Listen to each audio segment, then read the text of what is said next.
it brings us to the map, but it doesn't bring us to the forefront because It's a little speckle. it's big though because he got moved up to a 5-star and he's 20th. Like, I mean, definitely he still has his choice to go anywhere. Yeah, well, I mean, and he can definitely go anywhere. I mean, at this point, but it also does come down to: is he going to be good? Is he going to last? Yeah. You know, is it just ceiling? Is it just right now? Because I was looking at let me look at that list again. Because Donovan Williams is 127, and I like his game. And Chucky Hepburn I think he was at Bell West. He's 129. And even though those are higher numbers, it still doesn't matter because Nebraska hasn't had a ton of top rival 150 people. So, right. I mean, you got to take.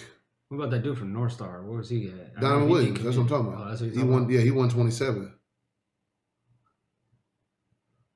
Now, that is interesting because I want to talk to him about that. I think when you're still forming your mind as a young male, there are some things that throw a red flag at you. I think personally, and I obviously don't want to be disrespectful, but I personally think that it was the fact that I think his name was Teddy or something like that. I believe his name is. He's averaging 32 at his JUCO right now, and 32 is serious business. Like averaging 32 a game is a lot of points to average a game because. I mean, there's plenty of games where you don't. Yeah, there's plenty of games where you have more than 32, and so that's realistic. Levels. Sam the Shooter, are we rolling? By the way, we're rolling. Yeah. Cool. I just wanted to make sure we was rolling. I know sometimes you like to be on bullshit, Sam. Yeah, I know. Yeah. Exactly. So I want to. I tell people as a photographer when we say this is the last shot. It's usually the first one? The third one. Understood. Well, I think I'm about ready to kick it off. Josh, you ready? Yep. You ready to go on this adventure? Corner 2.0? Do it.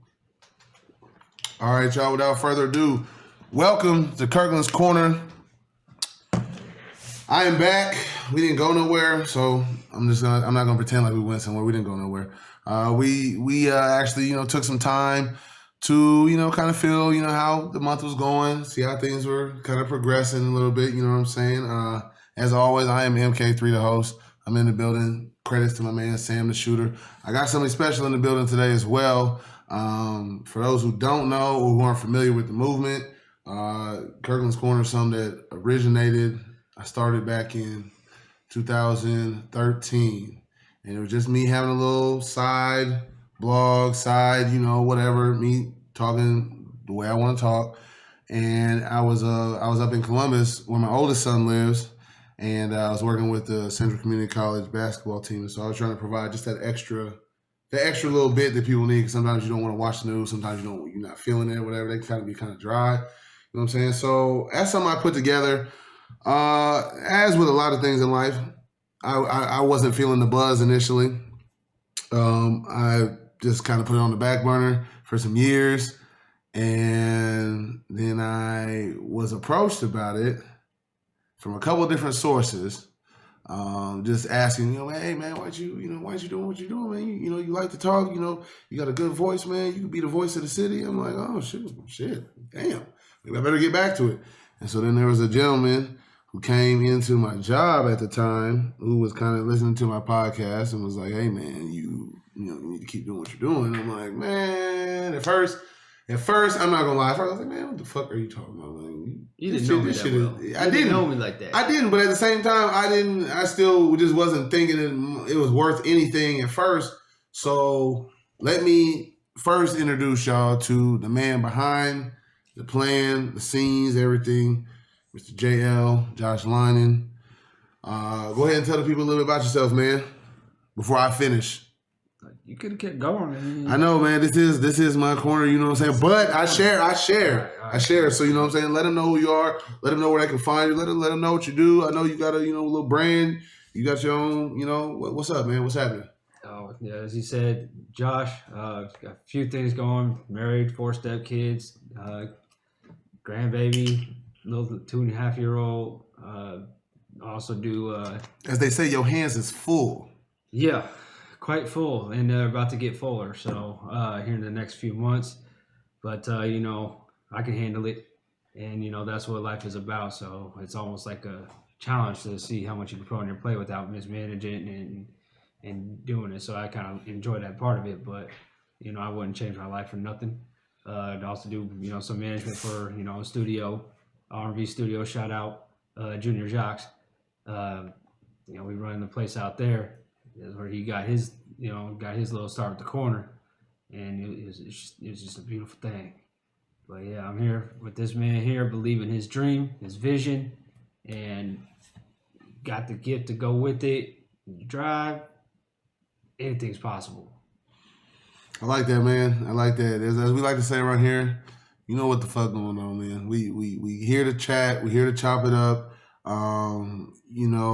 Obviously, there's a few things that happened this week in the world.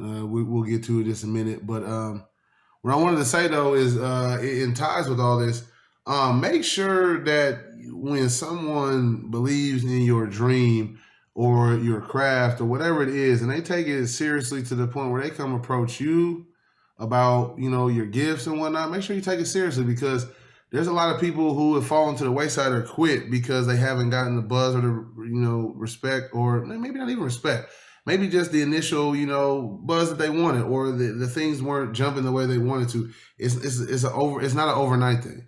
I've been, trying to do my thing now for a little while. Do I have probably the greatest numbers? Probably not. Do I have people that tune in though regularly and let me know what's going on? Yes, I do. So for those people, I appreciate you 110%. One of my homies, he said I was the voice of the city. Shout out my man, Coach Jordan Jill Brown. He coaches my youngest son's basketball team. I ain't gonna go that far yet, but that is a goal for me. I'm trying to get out there. I'm trying to, announce as many things as possible. I'm trying to bring as much day to as much as I can. Day, for those who don't know, is a dope ass energy. I'm trying to bring that everywhere because I feel like there's not enough of it. We got a lot of stuff that we worried about, but then we got a lot of stuff that just, we could probably push it to the side and probably make way more progress. And so that's just basically what the team is about, man. Like I said, Josh really, came and found me, told me it was in my best interest to keep it pushing. And so that's what we've been doing. There's been some highs, lows, some gaps, some breaks, what they call it, stagnant silence, or, some dead time. There we go.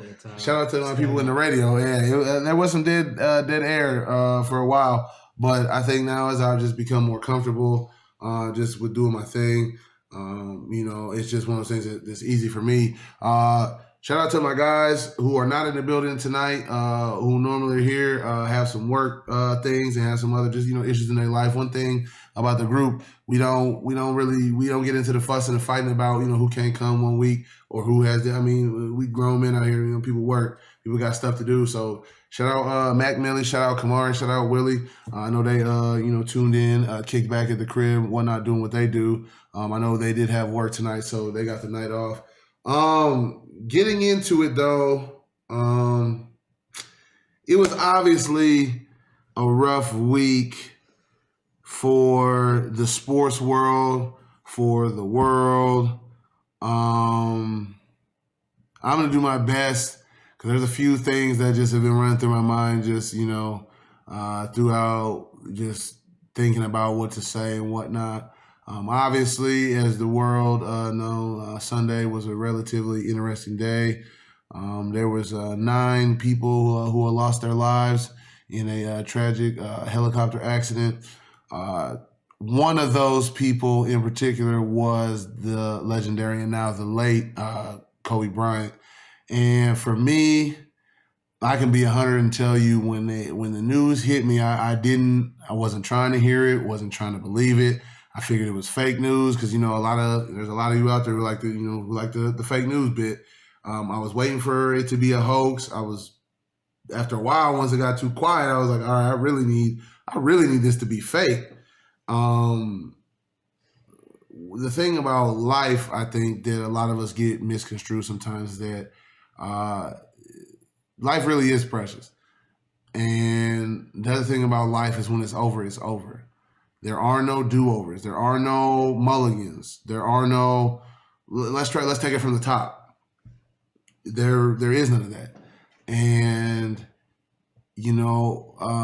for a male who has two children, obviously your heart goes out to everybody involved because there was, 3/4 of a family that was lost, in this crash. It was Coach Altobelli from, I don't want to say the college wrong, but it was a college in California.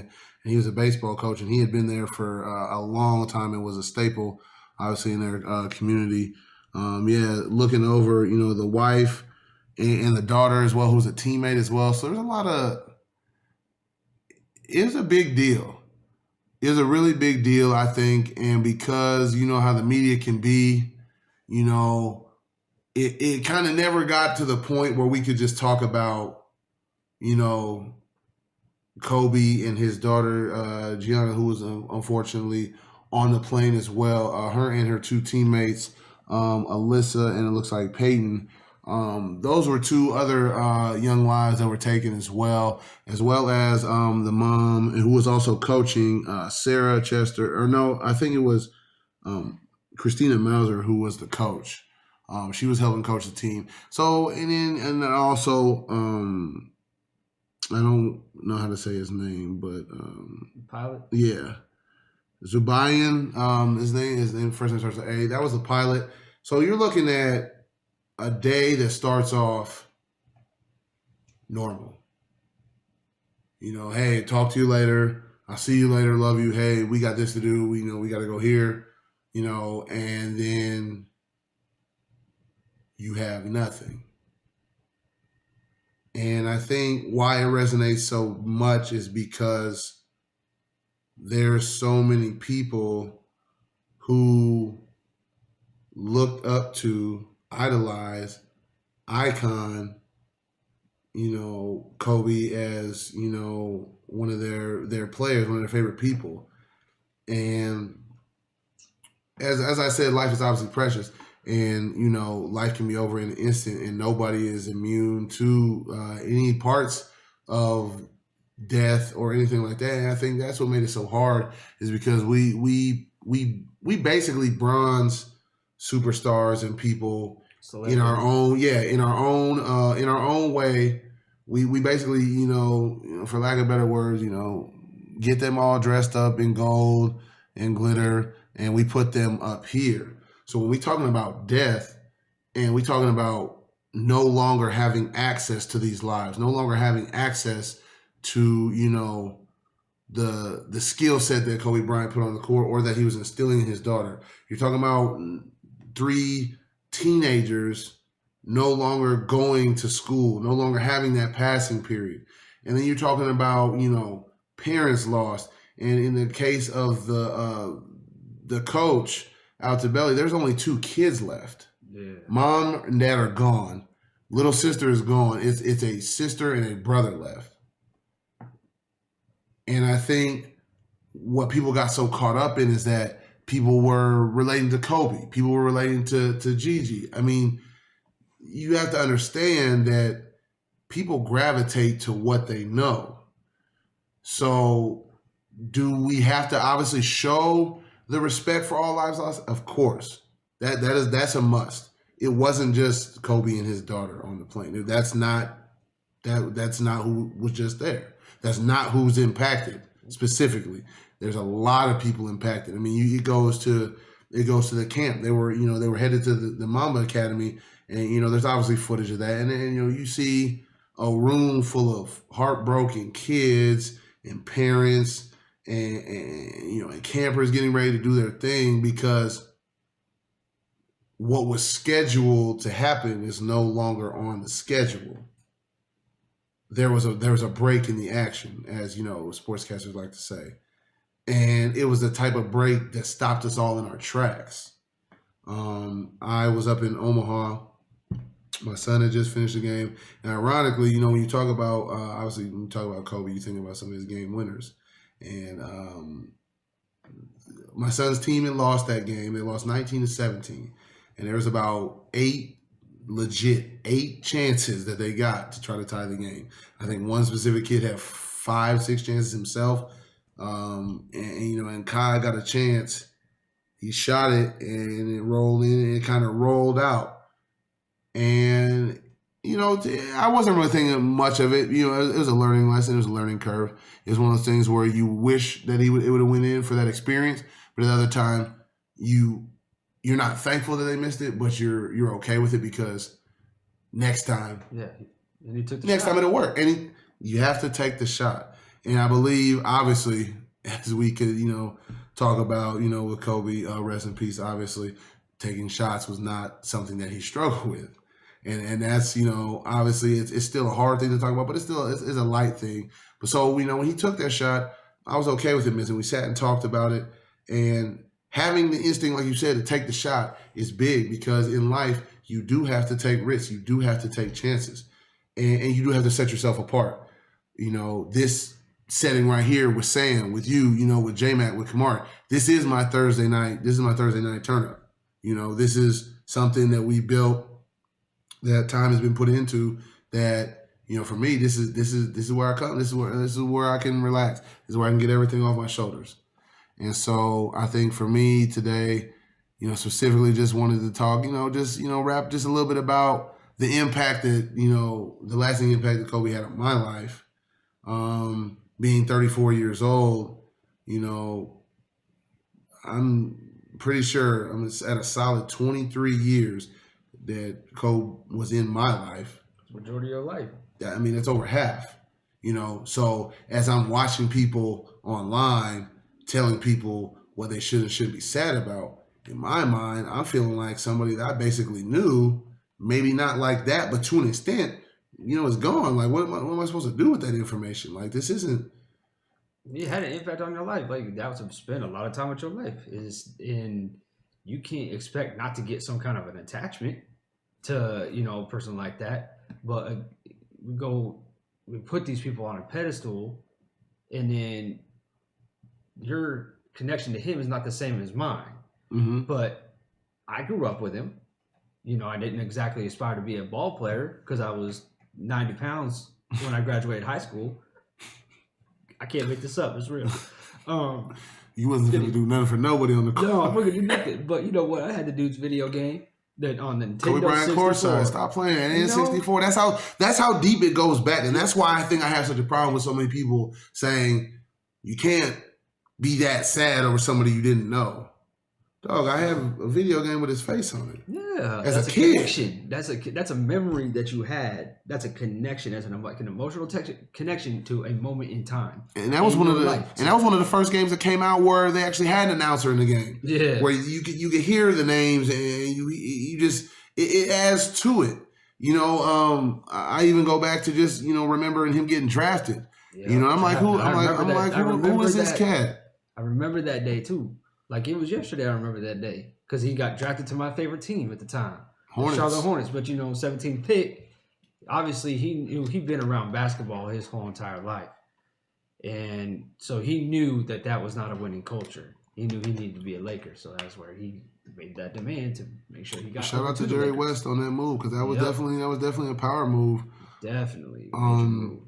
Backtrack a little bit. So that same day that Kobe crashed his helicopter, there was still another helicopter crash that same day that took two of our service members overseas over in Afghanistan. Mm. And I want to make sure that we say their names in public because, again, we put the celebrities on a pedestal, mm-hmm. but in actuality, we probably should be putting our servicemen on that same pedestal because they do more for us than y'all can't even know about. Absolutely. So with that being said, I want to get out there that Chief Warrant Officer 2, David Naddle, and Chief Warrant Officer 2, Kirk Fujigama Jr. They were, okay, I apologize. They were killed back in November 20th in 2019. I had the dates incorrect, but I didn't find out about this until the same day that Kobe had passed away. And that's just still because a good they didn't point. get the The recognition. That's still a good point because, you know, and I'll be the first to give my hats off to the servicemen and women. I'm not going. I can tell you that as sure as I'm sitting there. I'm not going. That's not something I'm willing to do. And that's why it's always big respect, you know, for the servicemen and women because it's not for me. You know, I'm not interested in necessarily that my life playing out that way. Now, you can obviously die at any moment, but my ideal situation is not to be potentially overseas fighting. Now, you know, I think the problem, and like I said, I have no issues with the you know people respecting the military and making sure that you know that respect is shown. Not everybody respects the military. Not sure why, but a lot of people do need to know, you know, that obviously with the you know history of the military and you know the good, bad, and the ugly, they are still on the front line, putting on for our freedoms, protecting us against you know people who I'm sure want to blow us in half, and you know that's honestly one of the most selfless things you could do. Absolutely. Now to follow that up in terms of the people who've been online, you know, and like I said, I'm a nobody. I'm just beginning, you know, this little podcast journey. I don't have that type of voice, but what I will say is this: don't tell other people how to mourn or what they should mourn or what should or should not be important to them. That is 100% ridiculous. Now, do I understand where someone with a military background could think, you know what, no one's showing the respect to these fallen soldiers, to these fallen heroes. I see the word hero a lot, and I'm telling you, I respect that. I do respect that. However, I don't honestly strongly feel that anybody that got or gets into the military service is doing it for you to have their name remembered specifically or shouted out through the mountaintops because of what they're doing. I feel like when they sign up for that, they're well aware of the risks, of the rewards, of the demise. There is a chance you aren't coming home, or there's a chance you are not coming home the same way you left. And I don't scoff at that. I don't want you to think for 1 minute that I disrespect that. But at the other drop of a hat, me growing up, I had a neighbor who was in the military. I didn't want to be in the military.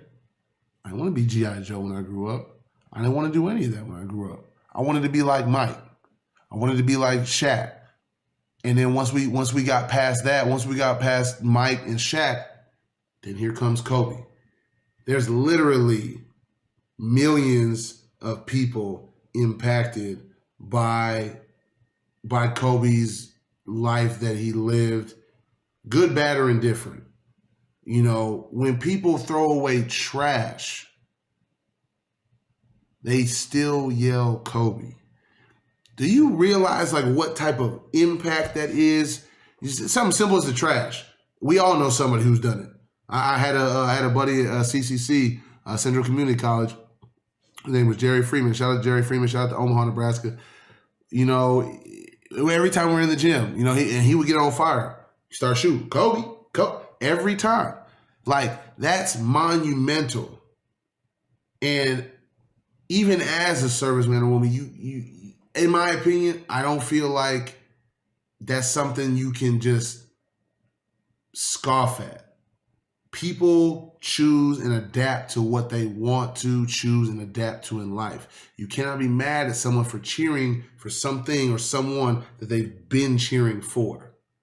Some people aren't really interested in the military, just like some people aren't interested in basketball, in football. There's some people out here right now watching this like, dude, I don't care about dude. Okay, that is what it is. But there's still be some people that affect Exactly. There's people impacted by it. So before you reach out to tell people what they should and shouldn't be impacted by, always remember that, you know, I don't know necessarily the people on the front line.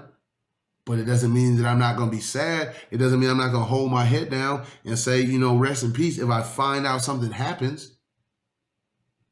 It's the same principle. We can't just go off one notion where you don't know him, so you can't be sad. And then, you're telling other people they have to be sad because someone gave a sacrifice that they knew was potentially part of what could happen. Again, I'm not saying that, I have any, shortness or a lack of respect for, but I will say that it's not fair to tell people in this world, in this day and age, who gets to impact them and who should be celebrated more or less should they pass away. I found that very uncomforting and a really bad representation of where the world is at right now. Just seeing people say that, oh, well, he this, he that. And then we can take it a step further. And I also want to make sure that I make this clear. In no way, shape, or form do I or anyone on this show or on this programming condone, sexual acts or sexual orientation that is degrading, to women, that is hurtful or harmful to women. So, yes, there was a scenario. Yes, there was. However, none of us will ever, unfortunately, and it's not really necessarily for everybody to know. It is public information. I do understand that, and I do get that there, women need to be respected. Before I go any further, it doesn't matter what you think of someone personally. Women need to be respected. Violating a woman's privacy is never okay. It's never been okay. It's not going to be okay. That's not what I'm here to discuss, because I believe if you have a heart and a working brain, you understand that that's not okay. My biggest thing is when we tell people what they can and can't mourn, when we do stuff like that, and then we have people whose only lasting image is that of a negative imagery, how, to me personally, I can't tell you, how to feel. I can't tell you that that's wrong. I can only tell you that I don't think it's right. I don't think it's right in the midst of mourning and in the midst of, a tragedy, because it doesn't have to be a tragedy for you to be a tragedy for other people, because there could be thousands to millions of people who aren't impacted by this at all. But I can tell you that there's far more people impacted by this loss and the loss as a whole than not. If you're not affected by it, then you gotta respect it. Unlike this comedian that was popping off of the mouth about how he glad he did because of what you mentioned is one negative thing, and you can't let one negative thing define, the person that they're, that are alive. Because if you obviously see how much of a family man Kobe was, and so that should show you that behavior or that action was something that he had learned from, and he corrected that behavior, and he became the man that we all know and love. And this comedian, I don't even know if I should say his name, but I'm gonna go ahead and put him on blast because he has no remorse over his comments. He's saying that he's glad Kobe died because of this, and that, but then he obviously came under fire for it, and he said it was just a joke. That's not a joke, dude. Like, that's how you really feel. It's like his name is like Ari something. I'm not even gonna. It's irrelevant. Yeah, it's irrelevant at this point. But my point is, like, there's a time and a place. You want to crack jokes? I understand comedians do that. That's what they do. But too soon. And also, if your stance is, this Kobe was responsible for this, I'm not telling you that you can't feel that way. What I am saying is a lot of lives were lost, and then not in a desirable way. I don't think anybody has a desire to go out in a crash or an accident of any kind. And to me, to only portray that one thing that you can remember somebody by, it says a lot about either what you've been through and your mindset. And like I said, I can't fault the women who don't feel comfortable with some of the praise he's getting, but at the same time, as hard as that situation is, it's not up to you to hold the final judgment. People do make bad choices. And from what it sounds like, it was a bad choice on both parts. However, I'm not her, definitely not Kobe. We're not going to know what happened. So to sit there and play the judge, play God, depending on where your belief systems are, to me, it's not really what's up. Obviously, like I said, abuse and attacks on women, which is a bit more frequent. It's not a good place to see where the world's at. But I just also think that if you're only seeing one person in one light, you might need to adjust your fixture, because Kobe didn't let that one situation define him, and actually did what people are looking for people to do in those situations: rebuild themselves. Come back in that 2.0 matter. Don't be the first version. Come back, rebooted. And I think that's what happened, with Kobe. I really, for me personally, I think just this last week has kind of shown me where a lot of things are at. Mm-hmm. Things have changed. Things have definitely changed. This one hurt. This one hurt to where it changed the world, and that happens like that. It's just when it becomes unexpected. Like, my life has changed. Your children. I've changed my ways, especially with my stepkids. Every morning I drop them off at. They're both in high school. Go to Lincoln High. Every morning I drop them off. No matter, they get on my nerves in the morning. On my last nerve at that. But I used to, not even say anything to them, or I would just say, "See y'all later," or whatever. And 90% of the time, they don't say nothing back, nor do I even know if they hear me or not. But after this, every time I'm saying, "Love y'all." As soon as they walk out the door, whether they hear, or as soon as they leave my car or not, if they hear me or not.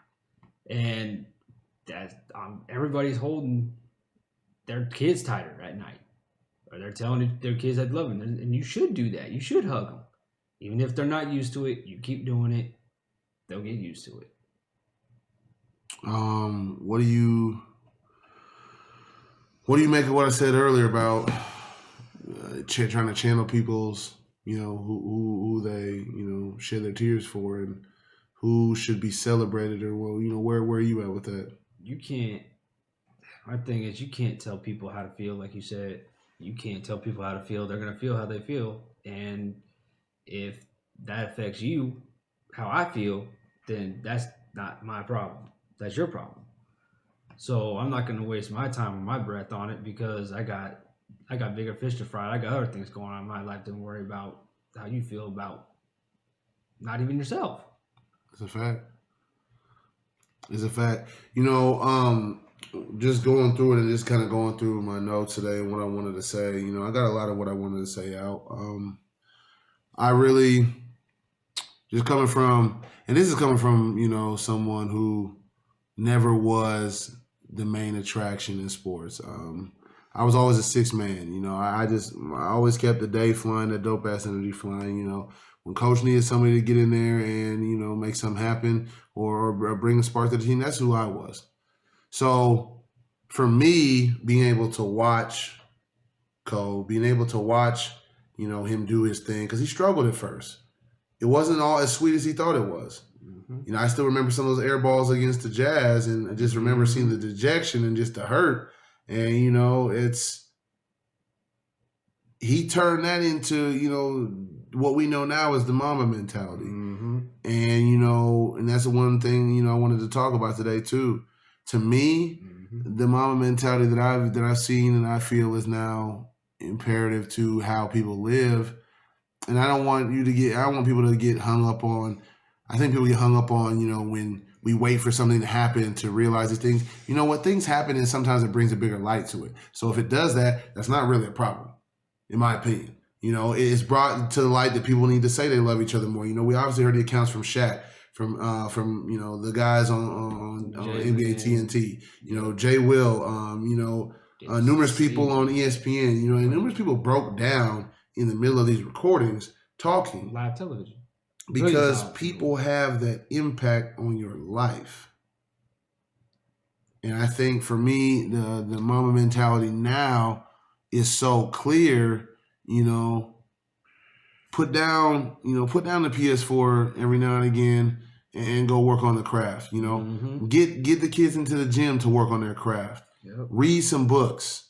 You know, have them rewrite some sentences. You know, work on spelling. Work on being cordial. Work on being punctual. You know, those are the type of things that get you where you want to go in life. The athletics, the talent only gets you so far. There is real life outside of that. And I feel like as long as you can master that and start building it now, you know, just instilling that mentality that, hey, you know what? I got shit to do. So as much as I want to sit here and chill, I can't. I got this to do. If I want to be up here where the people know my name, then I don't have time necessarily to be where people, you know, don't know my name, or I don't have time to be doing things that aren't going to get me noticed. If your goal is what your goal is, then you have to apply your life and your craft to that. You don't get to take breaks. You don't get to be content with, you know, well, man, it worked a couple times, or man, the first couple times we got some views. Man, to be blunt, fuck the views, fuck, you know, who saw what when. You have to keep pushing on a daily basis. And I think that this situation has really helped me see, besides the obvious facts, I knew that tomorrow's not promised. I feel like I take a little bit more pride in trying to make sure I keep in touch with my friends. I keep in touch with my parents and family. You know, I make sure my sons are good. I make sure they understand, hey, man, you know what? Me, myself, your mom, other people love you. So make sure you make it count. Make sure you make this life count, man. And I think that's something now, you know, and people always have their anecdotes about what you should and shouldn't do and the time frame, man. You know what? As long as you got breath in your body, you should make whatever changes you need to make as long as you can. Yep. And, you know, like I said, I figured out, you know, a little thing, you know, eight ways or 8 things to remember, you know, when you're going for greatness, you know, and it's in no specific order, but one of them is show up. People think that's, you know, real, you know, cut and dry. It is cut and dry. Yep. If you want to get to somewhere, you got to show up at the beginning. You know, you got to show up at these different ventures to make sure you get to where you're going. It's not a one-stop shop. Nope. You know, because Kobe been nice since he was a kid, playing against grown men as a kid. So it obviously means there's a different mindset involved. Mm-hmm. You know, I know people that, you know, played up levels in high school or, you know, played on select teams. Their mindsets were a little different from your regular, you know, hey, I'm here to play. I'm here to do, you know, my best. If I play, cool. If I don't, I'm cool with that too. Yep.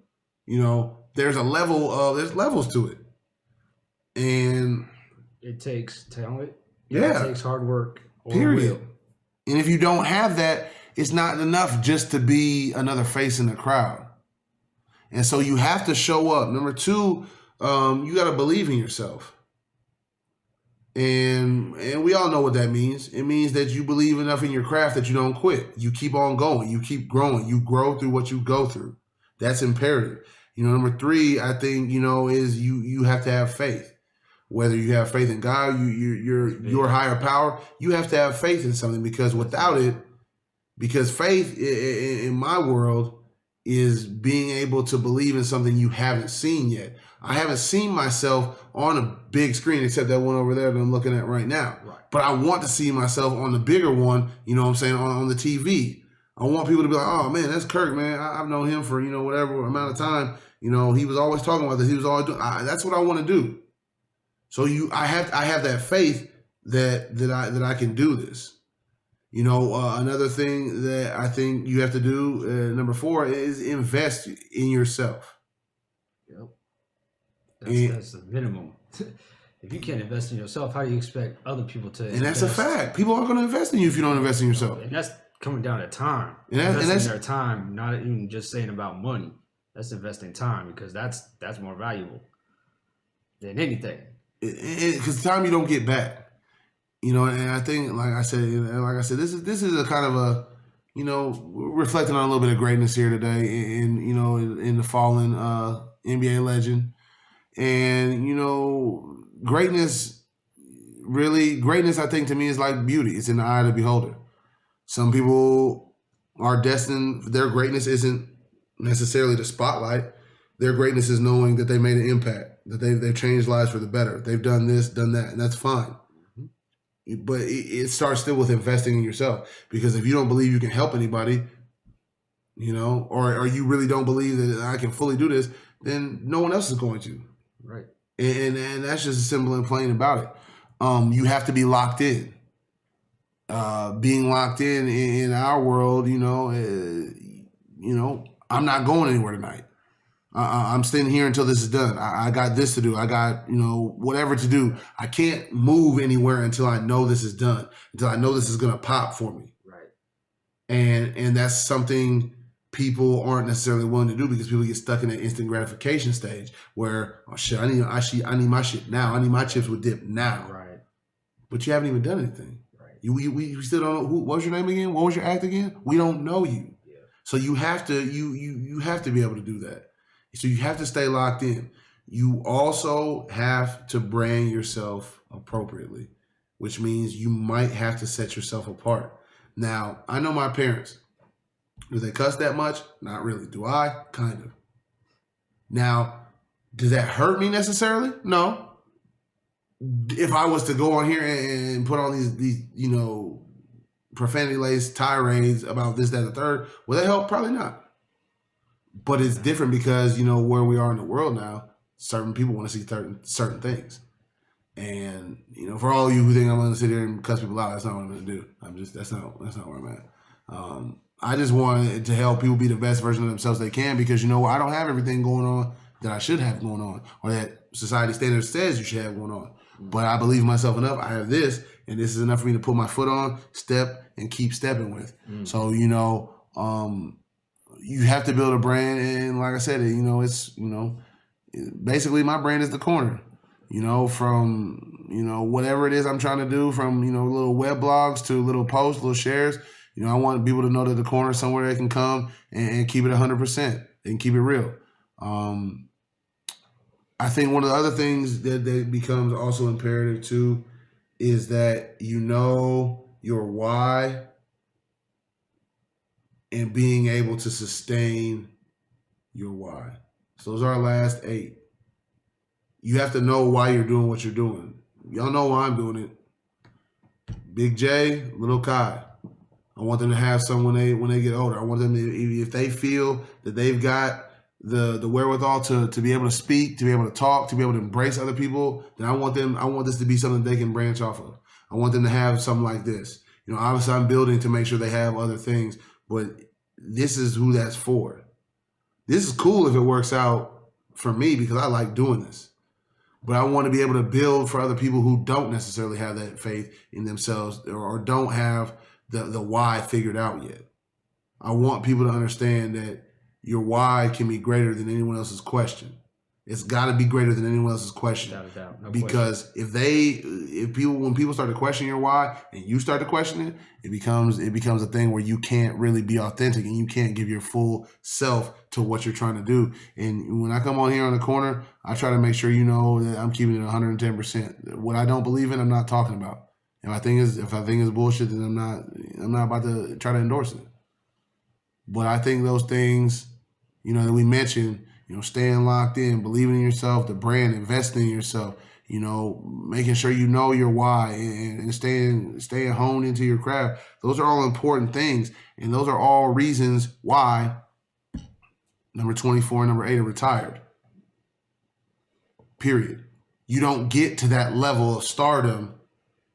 And like I said, all BS aside, all other stuff aside, you don't get to those levels without putting in the time for your craft, believing in yourself, you know, telling people, you know, I remember I saw that he told Gilbert Arenas, you know what, stop being an idiot on social media, get that coaching degree. And I seen Gilbert Arenas said the other day, he's like, today is the first day I start my endeavor to get my coaching degree. When you have people who have a proven track record of success. And the mindset that they didn't care about getting out of. Period. You build because you know that it's not going to come today or tomorrow, but what you're building up for is going to be worth it and is going to be monumental. And I think, if I could drop anything on anybody's head watching, is to keep cheering for yourself. No matter how many people you don't hear, no matter how many claps you don't think, or you think you should have gotten, and you only hear a few, keep going because there's still people clapping. When you don't hear anything, that's when you need to worry. But keep your mind fresh, keep it stayed on what you're trying to do, and just remember that, that mentality is reserved for all of us. That Mamba mentality is reserved for all of us. Go out, build your craft, do what you got to do, and make sure that at the end of the day, you put something together that you can be proud of. So, with that, I'm going to end that part of the, the segment. I don't got a trash can or nothing like that, but, for me here at the corner and all the other fans, you know what I'm saying? Rest in peace, Kobe, and, rest in peace, Gigi, and rest in peace to, the other victims of the Altabella family, the coach. Let me make sure I get the name right because, that is we're big on respect here. Coach Mauser, the pilot, Zubayan, Sarah and Peyton Chester, Alyssa Altabelli, Carrie, and John, rest in peace to those lives lost, and hopefully it can be a lesson to us all to live the best way you can while you have the time, and I hope everybody adapts to that Mamba mentality and realizes that you're as close to greatness as you want to be. It's really up to you. You just really got to go out there and get it. And like I said, I just wanted to add a little bit of that tonight. Just kind of chop it up a little bit. Before we get out of here tonight, though, on a lighter note, the Super Bowl is this weekend. Sam, you like football? Who you got? Chiefs or 49ers, man? Neither. Yeah. But they're playing, so you got to pick one. Who you think's gonna win? I think Chief is gonna win. I'm a Raiders fan. First off, let me throw my O's up real quick for Oakland, even though we're going to Vegas. I don't want the Chiefs to win. I actually prefer anybody but the Chiefs to win. So 49ers, do your thing. Please, for the West Coast, do your thing. Who you got? I got the Chiefs. See, I'm not sure how he got in here. I'm not sure how somebody let him in here today. But no, honestly, the Chiefs got a great shot to win it. They got a great offense. And as quiet as it's kept, their defense has been on point lately. Mm-hmm. So that is another thing that needs to be addressed. I'm gonna go 24. I'm gonna go 24-17 49ers. Okay. A lot of defense to be played. Yeah, it's going to be defense getting this one. And I think the Chiefs got the number one defense in the league right now. I think. I could be wrong. I think the 49ers are second or third. So it's going to be a defensive struggle. I'm going to go it's definitely not going to be high scoring. Yeah, I'm going to go 27-24 Chiefs. Like I said, I think Patty Mahomes. I think they got a good setup there. They really got a team atmosphere. Andy Reid is, everybody knows who Andy Reid is. He's always been the coach who gets there but hasn't got it. Mm-hmm. So for him to get one, I probably wouldn't be that upset. Do I want them to win though? No, absolutely not. Absolutely not. Nebraska basketball still struggling a little bit. It's early. They still go Big Red. It's early. They only got less than a year under their belt, so you can't expect to have a 5-star team and win in one day. No, and you shouldn't because you're fooling yourself, for sure. That's not how chemistry works. You're definitely right. I think watching them, I'm excited. I think they're building a brand here in Nebraska that they can be proud of. Speaking of talent in Nebraska, Hunter Salas, big ups, my man. Number 20 on the Rivals Top 150 chart. That is big business. Hunter Salas attends Miller North High School in Omaha in the Miller District. If you can get out and check him out, by all means, definitely you'll want to check him out. I know Chucky Hepburn plays for Bellevue West. He's 129. Donovan Williams, who did recently decommit from Nebraska, he is 127. So Nebraska is represented on here on this Rivals 150. I watched Williams get quite a few. He got quite a few offers, Oklahoma State, K-State. So he's got some options there. I think really it's just going to come down to, where kids feel comfortable, and that has a lot to do with it.